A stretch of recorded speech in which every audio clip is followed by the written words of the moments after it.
I really do. I hate them. I cannot stand them. With all of the things we did with the tax cuts and rebuilding our military, not one Democrat voted for us. And I think we use it in the campaign that's coming up, the midterms, because we are now 8 days away from Christmas and 3 days away from finding out if our president was naughty or nice on that list he's been hiding. He's been sharpieing over it twice. We got an early gift from the White House. This is the funniest fail you'll see all week. And somehow it keeps getting worse by the second. One late night joke, one bruised ego. And suddenly the internet is watching a full-blown meltdown unfold in real time. Jimmy Kimmel barely lifted a finger. And yet, the reaction was nuclear, dramatic, and wildly unfiltered. So, what exactly set him off? And why can't anyone stop laughing? Stick around. This spiral is legendary. But all of the things that we've given, and they wouldn't vote only because they hate Trump. But I hate them too, you know that? So it's sort of, I really do, I hate them. I cannot stand them because I really believe they hate our country. You know? Trump is said to be so close with Susie Wiles. Last week he called her Susie Trump. And I hope the new Mrs. Trump got a prenup because her husband definitely does not like this interview she did. She sat for 11 interviews over the course of the last. He stormed off the set like a hurricane in a gilded storm cellar. Not metaphorically. This was a literal meltdown, the kind you see in tabloids, but never think you'd witness on national television. When you think he can't go any lower, he somehow finds a way to do that. His description of what happened, of course, is not at all what happened. And this is exactly what I've spoken about before, this rush to pin the tail on the donkey in pursuit of the Trump-friendly narrative, not to mention blaming his death on the fact that he is an outspoken liberal, insulting someone who's just been murdered, who leaves children behind without having any idea of what actually happened. It's so hateful and vile. When I first saw it, I thought it was fake. My wife showed it to me this morning. I was like, well, even for him, that seemed like... Wait a second. Loving the video? Let's make it official. Hit that subscribe button and stay tuned for more exciting content, because the best is yet to come. Now, let's head back to the video. The sort of performance that makes people ask if he's auditioning for a reality show called Presidents Who Can't Handle Late Night. And yet, somehow he believed he was winning against Jimmy Kimmel. Jimmy Kimmel. Our Kentucky Fried President was in Pennsylvania last night delivering a speech about the economy that was almost not at all about the economy. He went out to talk about the economy. It was a long speech. He hasn't been out in a while. If he had talked for 3 more minutes, it would have legally been classified an Avatar movie. That's how long he went on. Did all his greatest hits. He did Windmills, Sleepy Joe, Bing, Bing, Bing, all the crowd pleasers. He told the MAGA faithful who are having trouble making ends meet that their kids don't need so many dollars. The man whose daily gig involves telling jokes and eating tacos on late night TV.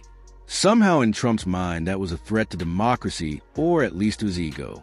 The carnage didn't happen in the conventional sense. There was no policy disaster. No press conference gaffe, though. Come on, that's a given. Landslide.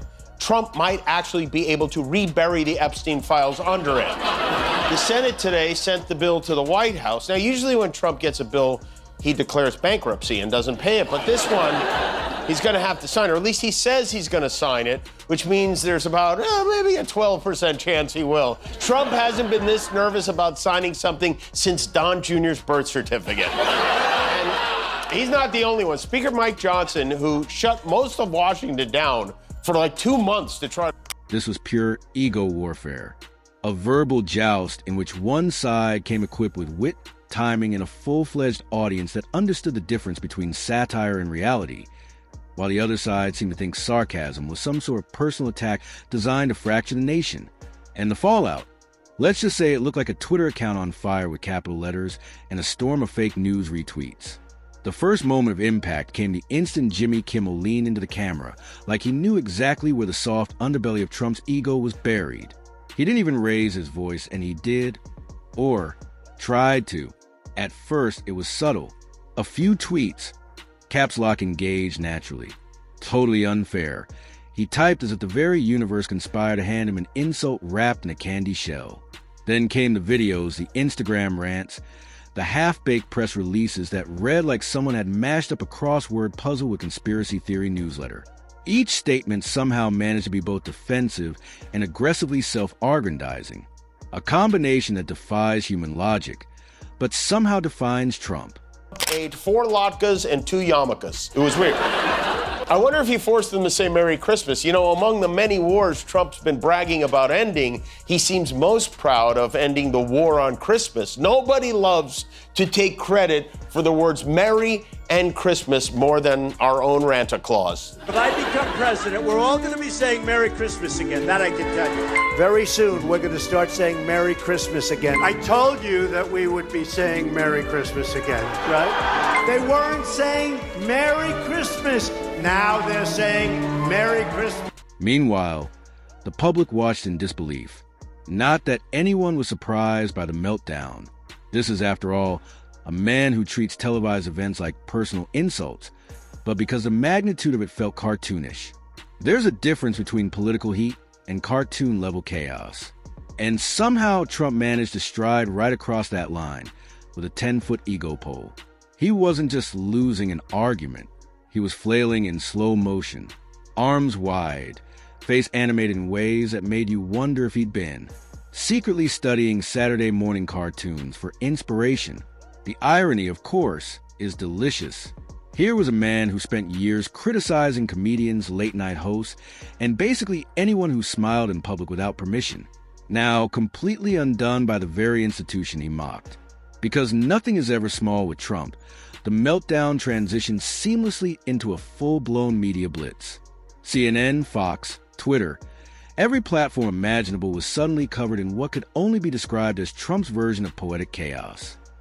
A few hours later, a White House reporter gave Trump the chance to take another shot to act like a human being. A number of Republicans have denounced your statement on Truth Social after the murder of Rob Reiner. Do you stand by that post? Well, I wasn't a fan of his at all. He was a deranged person as far as Trump is concerned. He said he knew it was false. In fact, it's the exact opposite, that I was a friend of Russia, controlled by Russia. You know, it was the Russia hoax. He was one of the people behind. The phrase destroyed by a joke was trending before anyone had even had coffee that morning. Cable news anchors were scrambling to explain it. Pundits were dusting off terms like humiliation and ego collapse. And somewhere, a late-night writer was popping champagne, because it doesn't get any better than this. Trump's response strategy was as consistent as a storm in a teacup. First, disbelief. How could a joke, just words, be aimed at me? Then outrage. This is a national embarrassment. Next, denial. I wasn't destroyed. In fact, I won. Totally won. And finally, self-mythologizing. Nobody has ever handled humor like I do. Everybody agrees. Watching was like seeing someone try to juggle flaming chainsaws while riding a unicycle blindfolded. One line, a single raised eyebrow, a pause for the audience to lean in and breathe, and the entire edifice of bravado crumbled. If Trump had been a castle, this was a siege conducted entirely with feathered dusters. Of course, Trump wasn't entirely helpless. He fought back. But the defense was laughable, if not fascinating. Picture a man who believes he is untouchable, typing furiously at midnight on a phone that knows better than to autocorrect truth into joke. He said you only need a couple of dolls and 1 or 2 pencils. The guy who bedazzled this room in gold thinks your child has too many pencils at school. His strategy, it seems, is to just keep saying things are great, which is the same mistake Joe Biden made, by the way. You can't just tell people the economy's good when they're paying more for everything. We know how much things cost. People are looking at the price of apples with our eyes, and then you're telling us to not see it. He wants us to be Bunch of each statement was simultaneously defensive and self, serving like a toddler explaining why eating cookies before dinner is actually a moral imperative. He appealed to his followers, rallied his base, and invoked grievances old and new, creating a swirling storm of narrative that was impressive in its ambition, but tragic in execution. Even the aides weren't spared from the fallout. Staffers were tasked with damage control, which translated into frantic meetings, edits of speeches, and the awkward realization that no amount of PR wizardry could undo a punchline delivered on national television. It was a perfect storm of irony. A president undone not by policy, scandals, or elections, but by a joke. It was a cultural moment, a demonstration of how comedy can influence perception, reshape narratives, and in this case, visibly unsettle a man who has literally unsettled the world. The absurdity of it was ironically grounding. For once, the universe had delivered a spectacle that felt fair, if only because it was so exquisitely ironic. Meanwhile, Trump's rallies continued. So scared of Trump. What is going on? Is he beating them? I don't get it. They just blindly defend him. They don't know what's in those files. They're taking his word for it. They're taking the word of someone who paid a porn star $130,000 and claims he didn't do anything with her. Even if Trump keeps his promise and signs the bill, we don't know whether the Department of Justice will actually release all the files or if they'll be tied up in investigations, specifically investigations Trump orders to keep them tied up in investigations. And that is where... And this is the part that elevates the whole ordeal to Shakespearean tragedy. On stage, he projected confidence, claiming victory over invisible foes, declaring triumphs over jokes, comedians, and somehow gravity. His supporters cheered, not fully understanding what had transpired, but eager to follow the leader who promised endless battles, both real and imaginary. Meanwhile, every eye in the nation had seen the spectacle of his meltdown, making the rally a strange mix of defiance and ironic disbelief. The internet had found its prey, and it was savoring every pixel. For Trump, this wasn't just a joke. It was an ambush, a carefully orchestrated strike, designed to highlight, in painstaking detail, the human frailty of hubris. And yet, there's a method to this madness. Trump, for all his theatrics, has always understood optics. Oh, I don't know if you heard, there was a very big announcement at the White House last night. Donald Jr. somehow got in and revealed that he is engaged to his girlfriend, Bettina Anderson. There they are together. I think we just figured out why Daddy's building that ballroom, huh? According to People magazine, Bettina is an advocate for a foundation that funds research for the treatment of depression, which is something she will definitely need being married to Donald. But here, the optics betrayed him. The visual record was merciless. A man larger than life in the media reduced to flailing responses, oversized hand gestures, and a voice somewhere between indignation and desperation. Television audiences watched simultaneously horrified and delighted as a human version of fireworks misfire unfolded live. Even commentators who normally support him couldn't help but pause. There's a line between criticism and spectacle. And here, the spectacle was unavoidable. The laughter, the disbelief, the universal recognition that this wasn't politics. It was theater. Shakespeare would have appreciated it. Kimmel might have wept quietly in a corner. Each attempt to regain footing only revealed another layer of the ego unraveling. This was not just a reaction. It was an ongoing performance piece of denial. Corroded brain is in charge of our lives. If you voted for that, it's okay to reconsider. It's perfectly fine. And I have to say, I know from my personal interactions with Rob Reiner that he would want us to keep pointing out the loathsome atrocities that continue to ooze out of this sick and irresponsible man's mouths. And so we're going to do that over and over again until the rest of us... The genius, or maybe tragedy, of this event lies in its simplicity. One man armed only with timing, wit, and audience awareness effectively destabilized the president's sense of invincibility. No scandals, no investigations, no electoral loss, just humor. It's a moment that underscores a universal truth.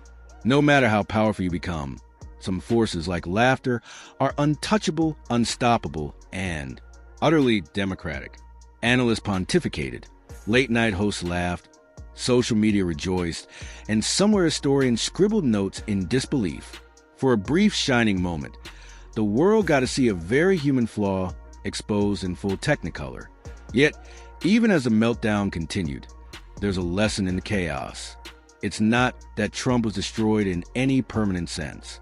Will we have the original documents, or is Trump going to pull a Taylor Swift and give us the Epstein Files Donnie's version of the document. We might not ever know. Trump claims this whole thing is a Democrat hoax, and the reason he refused to sign an executive order to release the files months ago is because it's a waste of time. And that's the thing about Donald Trump. This is not a man who wastes time on nonsense. We're going to have a UFC fight. Think of this on the grounds of the White House. This is an executive order relating to the use. It's that humor, precision, and the audacity to deliver a well-timed joke can shift narratives, unsettle the confident, and remind us all that even the largest egos have soft spots.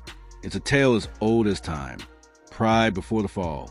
Only this time, the fall was broadcast in HD, complete with reactions, gifs, and enough tweets to fuel an encyclopedia of irony.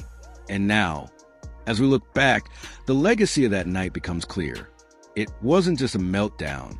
It was a cultural phenomenon, a reminder that sometimes the sharpest weapons aren't legal briefs, press conferences, or campaign rallies. So, as the dust settles, the takeaway is simple, hilarious, and deeply satisfying. One man, armed with only a microphone, a grin, and impeccable timing, managed to provoke a meltdown for the ages. The world watched, laughed, and remembered. Even the biggest personalities could be undone by something as small, as fleeting, and as deceptively powerful as a joke. Maybe the craziest part, then he goes about his day celebrating Christmas, of all things. This is how he behaves at Christmas time. So the Trumps are hosting multiple Christmas events at the White House this week. Yesterday, after briefly mentioning the shootings in Australia and at Brown, he got distracted by a familiar-looking woman in the crowd. Then we have a man who, to me, this is the most interesting story. Boy, do you look like Ivanka. Has anyone ever told you that? I'm saying, is that Ivanka? Could you just turn around for the camera? Does she look like Ivanka? And somewhere in all of this, we can all admit it. Yes, it's funny. Yes, it's absurd.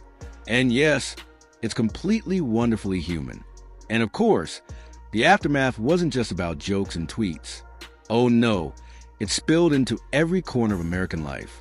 Late night shows suddenly had a new golden era, fueled not by policy, but by watching a president try to wrestle with his own reflection. Memes weren't just funny. They became historical documentation. People were sharing clips with captions like, "When you realize a comedian knows more about timing than a commander-in-chief knows about humility." Historians, if they were paying attention, would probably file it under cultural turning points, though most of them were too busy laughing to write anything coherent and wondering if the human ego has a limit, or if they were just watching a man single-handedly redefine meltdown. And let's be honest, it wasn't just a political hiccup. This was a full-blown personality implosion wrapped in tweets, camera angles, and a series of perfectly timed comedic punches. The irony, of course, is delicious. Trump was all over the map last night. His blood sugar was up.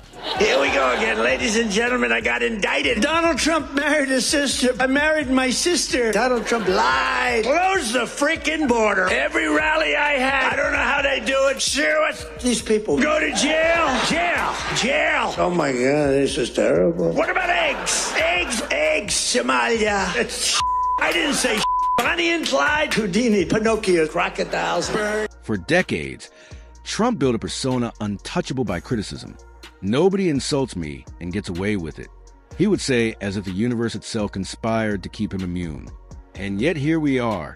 One man armed with nothing but a mic, a grin, and impeccable timing completely bypassed walls of media training, spin doctors, and Twitter defenses. The armor melted faster than snow on a Florida sidewalk in July. It was beautiful, it was tragic, and it was infinitely memorable. Even the way Trump tried to recover added to the comedy. Every statement, press release, and interview was a new opportunity for irony. They were watching history one flailing response at a time. And maybe that's the real takeaway here. Power, influence, and bravado can only carry you so far. At the end of the day, timing, wit, and the audacity to hit the soft spot in ego can achieve what no policy paper, legal strategy, or PR team ever could. Jimmy Kimmel didn't just make a joke. He reminded the world that the strongest force in the room isn't money, fame, or followers. It's humor, and it's unstoppable.